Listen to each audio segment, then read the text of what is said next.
Hey guys, Mark Holmes here, and as always, thank you all for watching, commenting, subscribing, and being part of the Joe Boo Sports Report. Without you guys, man, this literally does not work.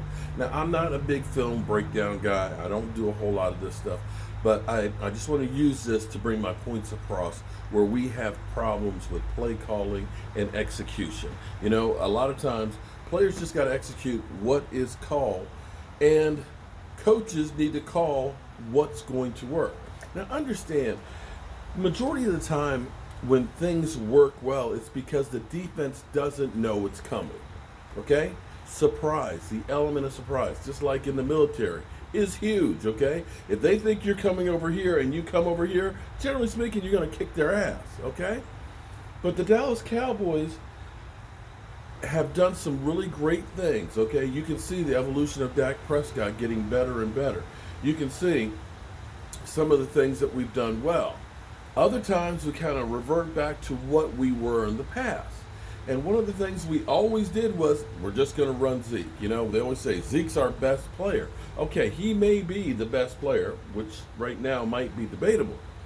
But you don't want everybody to know that that's the only guy you're going to use, because I look at Amari Cooper. You got to look at Amari Cooper and say he's one of the best wide receivers in the NFL. You got to look at Randall Cobb, who's resurrected his career, and had it not been for 4 touchdown passes, called back because of penalties, you might look at him and say, you know what, that's a damn good number 2. He's doing things better than what Cole Beasley would have done, and Michael Gallup is developed into a deep threat. So why say we're just going to rely on just this guy when you have 4 guys that can change the complexion of a game? Now here's what we have right here, okay?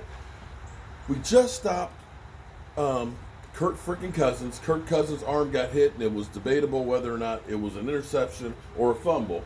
But we forced them. We've got a stop, okay? We're now feeling good because now it's 14-7.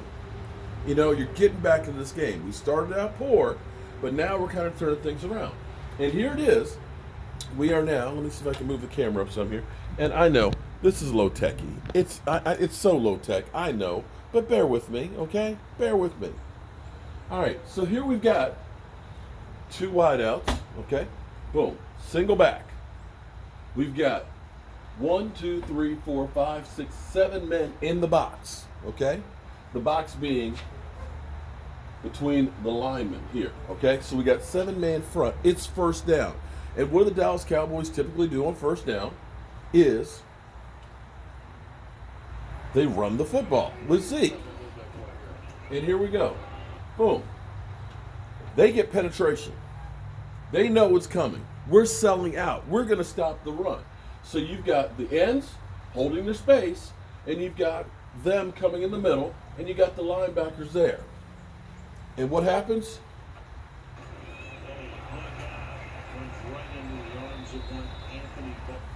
Cowboys lose 2 yards. First down. And that happened more times than not during that game. Now, here's the thing. You have guys that can do stuff. And this is where you have to start using maybe a little trickery. Because let's go back here a little bit. Let's just go back here. And I know somebody said I need to edit. Okay. Now, here's what you need to start doing. If you know at the movement of the ball, did you see what the linebackers did? They're coming right up here. They're getting sucked up in there. They know that Zeke Elliott is the main thing to stop, okay? You've got your offensive linemen. They're pulling. They're trying to influence and get around over here to the point of attack, right? And I see my... Sorry about that. Everything's getting sucked in the middle, right? It's getting sucked in the middle. You're basically going to bludgeon Zeke Elliott in the middle, okay? We're just going to try and pam the ball right through you guys. But this is where you need to use your mind. Because let's go a little further. Okay, here's what I want you to look at. Boom. You see the linebackers up here. The safety's stuck up in here. Your receivers are going to be running these guys out, right? You got Tyron Smith out here. You got the corner up here with the wide receiver. He's going to run him out. This is where you want to go with the football. What you want to do is fake the dive to Zeke Elliott and have Dak Prescott go on around. Okay? Or you make it a run pass option. He can either just keep running, or if one of those guys are open, make the defender have to make a choice. Do I hold the receiver or do I come up and get the quarterback? Because look, watch some more. Okay, boom. Only person that Dak would have to beat, if Dak still has the ball right here, everybody is stuck in the middle. They cannot get away. These guys are too far away, and they're not going to be able to get it. And look, you beat this guy on the corner. You got it all day. And that's what we should have been doing down there the last series. We're in the red zone. If you're going to run, you've got to make the defense pay for sucking up everybody in the middle and getting stuck in the box. We don't do that. We just say we're going to go hell-bent on running it right there, and that's what we're going to do. And see, here's the thing. There's only been 4 games in Dak Prescott's career that he did not carry the ball at all, and we've only won 1 of them. At some point, you got to look at the quarterback and say, you are a weapon besides just your arm, and pick selectively. I'm not saying that you want to make him, Michael Vick or Lamar Jackson, but you've got to go ahead and have that defender in his mind have that benefit of the doubt that, you know what, if I get sucked up here in the middle, I got to make sure that Dak Prescott isn't going to go down here for 15, 20 yards. But they don't have that worry because we don't do it. You have to understand, when you look at what Jared Goff was doing, and now Jared Goff stinks to high heaven, because Todd Gurley was so effective in screens. And if you look at most of Jared Goff's touchdowns, they were screen plays. It was because you didn't know where it was coming from. And see, here's the thing. You cannot start out every drive with 2nd and 12. You can't start all these times or 2nd and 8. Now, we have been bailed out by Dak Prescott. Regardless of all you guys that hate him, Dak on plays 3rd downs of 12 and more yards, 11 out of 17. More than 50% of the time, he has gotten the 1st down. Understand, you don't want to be 3rd and 12 and have to get bailed out by the quarterback. You want it to be 3rd and 2. So that way you can pass, you can run. You open up the playbook.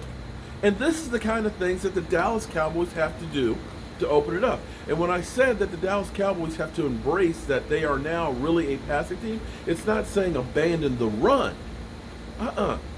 It's embracing that you can pass to help set up the run. Because when the teams are crashing and blitzing, that's where the screen passes come in play. That's where moving Dak Prescott outside where, okay, sometimes I'm going to run this ball and get me 8, 10, 12 yards.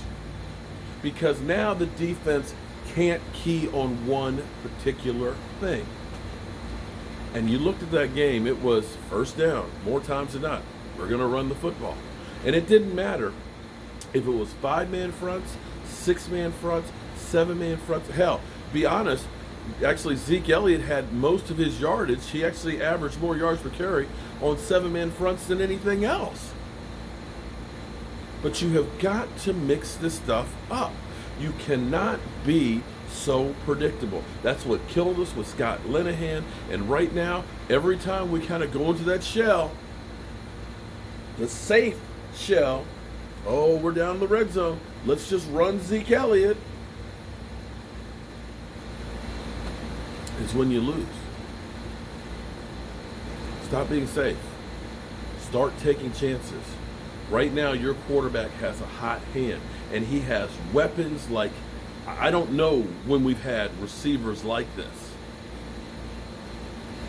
You got game-changing receivers, and you have to go with what you got that's working the best. And right now, yeah, it worked against the Giants running the football because the Giants stink. But when we start getting against these good teams with good defenses, you cannot be predictable. And that goes back to coaching. It goes back to play calling. That goes to the coaches putting the players in a position to succeed. And when you keep running the ball on 1st down, knowing it's not working over and over and over and over again, you're not putting the players in a position to succeed. Jason Garrett's not going anywhere for this rest of the season. And I'm not ready to just say the season's over.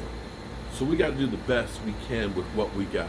And this is where the coaching staff has to get together and take some chances to do better if we're going to salvage the season. I got more film to watch.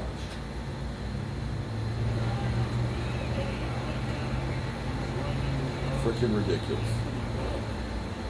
And so basically, Dak was saying, Amari Cooper is a guy you just don't want to put in a box. So I don't give a rule. I just give up a guy.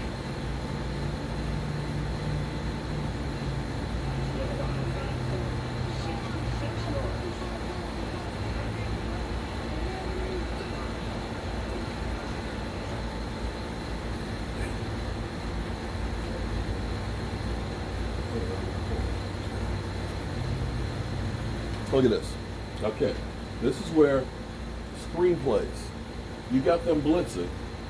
You got Zeke. He needs to sneak out. Boom. You got to start hitting that.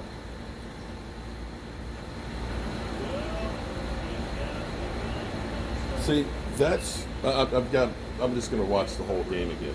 But see, that's one of those instances that when they're coming at you like that, you got to start doing screenplays to go ahead and slow that down. Zeke Elliott needs to be able to slip out, okay, block for a 1 count, let him go, and then turn around, catch the ball.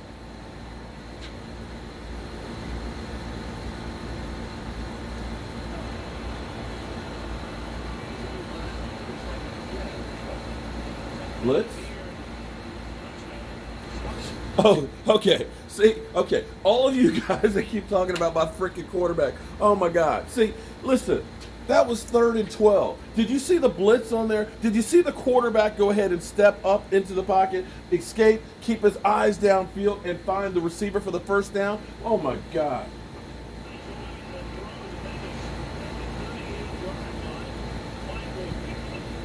Let's watch that again. Because this is where you guys keep talking about Dak trash cut. Okay. Okay, look at this. Boom, boom, boom, boom, boom. 5-man rush. 5-man rush. Right? He recognizes that this shit is collapsing. I need to get the hell out of Dodge. He's going to step up, get over here by the time, keeping his eyes downfield. Look at that. Oh, my God. Oh, my God. And they've got the numbers on the receivers.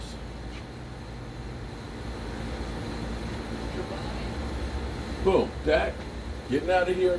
He's keeping his eyes focused over there. Linebackers froze. Safety's trying to get back over. Look at this. Boom.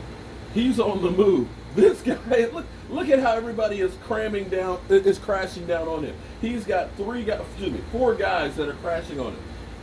But here's the thing. Because he's outside now, because he's moving here, this means everybody is following him, and it puts the receiver on an island.